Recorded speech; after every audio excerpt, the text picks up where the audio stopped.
Computer and Mobile Tips YouTube channel subscribe ചെയ്യുക. പുതിയ വീഡിയോകളുടെ നോട്ടിഫിക്കേഷനായി ബെൽ ഐക്കണിൽ അമർത്തുക. Hi friends, എല്ലാവർക്കും Computer and Mobile Tips YouTube ചാനലിന്റെ പുതിയൊരു അധ്യായത്തിലേക്ക് സ്വാഗതം. ഇന്നത്തെ വീഡിയോയിൽ ഞാൻ നിങ്ങളുമായി ഷെയർ ചെയ്യാൻ പോകുന്നത് ഒരു ആൻഡ്രോയിഡ് ആപ്ലിക്കേഷനെ കുറിച്ചാണ്. ആൻഡ്രോയിഡ് ഫോണുകൾ തുടർച്ചയായി ഉപയോഗിച്ചുകൊണ്ടിരിക്കുന്നവർ തീർച്ചയായിട്ടും നിങ്ങളുടെ ഫോണിൽ കരുതേണ്ട ഒരു ആപ്ലിക്കേഷനാണ് ഇന്ന് ഞാൻ നിങ്ങൾക്ക് പരിചയപ്പെടുത്തുന്നത്. തുടർച്ചയായിട്ടുള്ള ഫോണിന്റെ ഉപയോഗം നമ്മുടെ കണ്ണിനെ ദോഷകരമായിട്ട് ബാധിക്കും. രാത്രി വൈകിയും നിങ്ങൾ ഫോണുകൾ ഉപയോഗിക്കുന്നവരാണെങ്കിൽ ഞാൻ ഇന്ന് പരിചയപ്പെടുത്തുന്ന ഈ ആപ്ലിക്കേഷൻ നിങ്ങളുടെ ഫോണിൽ തീർച്ചയായിട്ടും ഉണ്ടായിരിക്കണം. ഈ ആപ്ലിക്കേഷന്റെ ഡൗൺലോഡ് ലിങ്ക് ഈ വീഡിയോയുടെ ഡിസ്ക്രിപ്ഷനിൽ നിങ്ങൾക്ക് ലഭിക്കുന്നതാണ്. അവിടെ നിന്ന് നിങ്ങൾക്ക് ഡൗൺലോഡ് ചെയ്യാം. അല്ല എന്നുണ്ടെങ്കിൽ പ്ലേ സ്റ്റോറിൽ നിന്നും ഈ ആപ്ലിക്കേഷൻ നിങ്ങൾക്ക് ഡൗൺലോഡ് ചെയ്യാൻ സാധിക്കും. ഞാൻ ഓൾറെഡി ആപ്ലിക്കേഷൻ ഡൗൺലോഡ് ചെയ്ത് ഇൻസ്റ്റാൾ ചെയ്തിട്ടുണ്ട്. ഞാൻ ഇവിടെ നിന്ന് ഈ ആപ്ലിക്കേഷൻ ഓപ്പൺ ആക്കി നിങ്ങളെ കാണിച്ചു തരാം. ആപ്ലിക്കേഷൻ ഓപ്പൺ ആക്കുമ്പോൾ ഇതേപോലെ ആയിരിക്കും നിങ്ങൾക്ക് കാണാൻ സാധിക്കുക. നിങ്ങൾ ചെയ്യേണ്ടത് ഇവിടെ നിന്നും റൈറ്റ് സൈഡിലേക്ക് സ്ക്രോൾ ചെയ്യുക. സ്ക്രോൾ ചെയ്തതിനു ശേഷം നിങ്ങൾക്ക് ഇതേപോലെ ഒരു ഇന്റർഫേസ് ഓപ്പൺ ആയി വരും. ഇവിടെ നിങ്ങൾക്കൊരു പവർ ബട്ടൺ കാണാൻ സാധിക്കും. ഈ ബട്ടൺ ക്ലിക്ക് ചെയ്ത് ഈ ആപ്ലിക്കേഷൻ നിങ്ങളുടെ ഫോണിൽ എനേബിൾ ചെയ്യുക. നിങ്ങൾക്ക് കാണാൻ സാധിക്കും ഫോണിന്റെ സ്ക്രീനിലെ കളർ ചേഞ്ച് ആയിരിക്കുന്നത് കാണാൻ സാധിക്കും. ഇതേപോലെ നിങ്ങൾക്ക് ഇഷ്ടമുള്ള രീതിയിൽ നിങ്ങളുടെ ഫോണിന്റെ സ്ക്രീൻ കളർ ചേഞ്ച് ചെയ്യാൻ സാധിക്കും. നോക്കുക, കളർ ടെമ്പറേച്ചർ നിങ്ങൾക്ക് ഇഷ്ടമുള്ള രീതിയിൽ ഇവിടെ ഒന്നും സെറ്റ് ചെയ്യാൻ സാധിക്കും. ഇവിടെ ഡീഫോൾട്ട് ആയിട്ട് കൊടുത്തിരിക്കുന്ന ഓരോ ഓപ്ഷനുകളും നിങ്ങൾക്ക് സെലക്ട് ചെയ്തതിനു ശേഷം ഇതിന്റെ ഇന്റൻസിറ്റി നിങ്ങൾക്ക് ഇവിടെ ഒന്നും കൂട്ടുകയും കുറയ്ക്കുകയും ചെയ്യാൻ സാധിക്കും. നിങ്ങൾ ഏത് സമയത്താണോ ഫോൺ ഉപയോഗിക്കുന്നത് അതിനനുസരിച്ച് നിങ്ങൾക്ക് ഈ ഇന്റൻസിറ്റി കൂട്ടുകയും കുറയ്ക്കുകയും ചെയ്യാൻ സാധിക്കും. അതിനുശേഷം അടുത്തതായിട്ട് ലഭിക്കുന്ന ഓപ്ഷനാണ് സ്ക്രീൻ ഡിം. ഇവിടെ നിങ്ങൾക്ക് സ്ക്രീനിന്റെ ബ്രൈറ്റ്നസ് കൂട്ടുകയും കുറയ്ക്കുകയും ചെയ്യാൻ സാധിക്കും. നിങ്ങൾക്കിവിടെ കാണാൻ സാധിക്കും ഞാൻ ഇതിൽ സ്ക്രോൾ ചെയ്യുമ്പോൾ ഇതിന്റെ ബ്രൈറ്റ്നസ് കൂടുകയും കുറയുകയും ചെയ്യുന്നത് കാണാൻ സാധിക്കും. അതിനുശേഷം താഴെയായിട്ട് നോട്ടിഫിക്കേഷൻ ബാർ എന്ന് പറയുന്ന ഒരു ഓപ്ഷൻ ഉണ്ട്.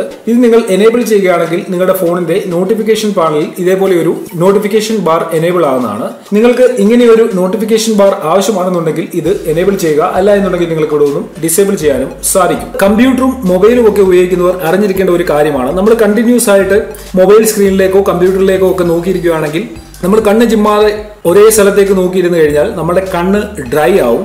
അങ്ങനെ ഡ്രൈ ആയി കഴിഞ്ഞു കഴിഞ്ഞാൽ കണ്ണിൽ നമുക്ക് ഇറിറ്റേഷൻ ഉണ്ടാവും, റെഡ്നെസ് ഉണ്ടാവും. അതിനുശേഷം പിന്നെ നമ്മൾ അതിനാവശ്യമായിട്ടുള്ള ട്രീറ്റ്മെന്റ് എടുക്കേണ്ടതായിട്ട് വരും.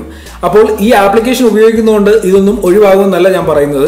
എന്നാൽ ഈ ആപ്ലിക്കേഷൻ നിങ്ങൾക്ക് ഒരു പരിധിവരെ കണ്ണിനുണ്ടാകുന്ന സ്ട്രെയിൻ കുറയ്ക്കാനായിട്ട് ഉപയോഗിക്കാൻ സാധിക്കും. ഈ ആപ്ലിക്കേഷൻ ഉപയോഗിക്കുന്നതുകൊണ്ട് ഫോണിന്റെ സ്ക്രീനിൽ നിന്നും ഡയറക്റ്റ് ആയിട്ടുണ്ടാകുന്ന ആ ഒരു വെളിച്ചം അത് നമ്മുടെ കണ്ണിൽ ഉണ്ടാക്കുന്ന ഒരു സ്ട്രെയിന് കുറയ്ക്കാൻ സാധിക്കും. അപ്പോൾ ഫോൺ കണ്ടിന്യൂസ് ആയിട്ട് ഉപയോഗിക്കുന്നവർ അല്ലെങ്കിൽ ലാപ്ടോപ്പ് കണ്ടിന്യൂസ് ആയിട്ട് ഉപയോഗിക്കുന്നവർ ഇടയ്ക്കൊക്കെ നിങ്ങളുടെ കണ്ണിനൊരു റെസ്റ്റ് കൊടുക്കണം. ഇടയ്ക്ക് മൊബൈലിൽ നോക്കാതെ മറ്റെങ്ങോട്ടെങ്കിലും നോക്കി കണ്ണിടയ്ക്ക് ചിമ്മുക, അല്ല എന്നുണ്ടെങ്കിൽ കമ്പ്യൂട്ടറിന്റെ മുമ്പിൽ നിന്നോ മൊബൈലിന്റെ മുമ്പിൽ നിന്നോ ഒന്ന് മാറി കുറച്ചു നേരം ഒന്ന് റിലാക്സ് ആവുക. അങ്ങനെയൊക്കെ ചെയ്യുന്നത് വളരെ നന്നായിരിക്കും. കമ്പ്യൂട്ടറിൽ മാത്രം നമ്മൾ എപ്പോഴും വർക്ക് ചെയ്തുകൊണ്ടിരിക്കുന്നാൽ അത് നമ്മുടെ ശാരീരികാവസ്ഥയും മാനസികാവസ്ഥയും കണ്ണിന്റെ ആരോഗ്യത്തെയും തീർച്ചയായിട്ടും ബാധിക്കും. അപ്പോൾ എല്ലാവർക്കും ഈ വീഡിയോ ഇഷ്ടപ്പെട്ട് കാണുമെന്ന് ഞാൻ കരുതുന്നു. നിങ്ങൾക്ക് വീഡിയോ ഇഷ്ടപ്പെട്ടിട്ടുണ്ടെങ്കിൽ തീർച്ചയായിട്ടും നിങ്ങളുടെ സുഹൃത്തുക്കൾക്ക് ഷെയർ ചെയ്യുക. അതിനോടൊപ്പം തന്നെ വീഡിയോയുമായി ബന്ധപ്പെട്ട് എന്തെങ്കിലും ഡൗട്ട്സ് ഉണ്ടെങ്കിൽ വീഡിയോയുടെ താഴെ കമന്റ് ചെയ്യണം.